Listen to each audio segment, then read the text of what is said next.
শিশিরে শিশিরে শারদ আকাশে ভোরের আগমনী। আজকেই মহাসপ্তমীর এই সকালটা যেন এক অন্যরকম গল্প বলছে।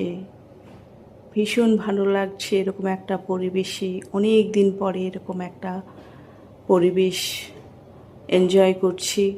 কারো হাতে চুলের যত্ন, কেউ রুটি বেলছে মন দিয়ে, কেউ না মশলা মুড়ি মাখাচ্ছি, একে ওকে ভাগ করে দিচ্ছে।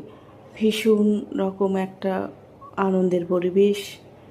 এরপর শুরু হলো চা, রুটি, ঘুগনি আর কালো জিরে দেওয়া আলু চচ্চড়ির স্বাদ। মুহূর্তগুলো লেগে আছে একসাথে থাকার টান, হাসি, খাওয়ার, ভালোবাসার উষ্ণতা। আজ বুঝলাম মহাসপ্তমী শুধু দেবী পূজার দিন নয়, একসাথে থাকার উৎসব, যা স্মৃতির অ্যালবামে রয়ে যাবে সারা জীবন। শিউলি ঝরানো দিন আনেসে, শিউলি ঝরানো দিন আনেসে, চির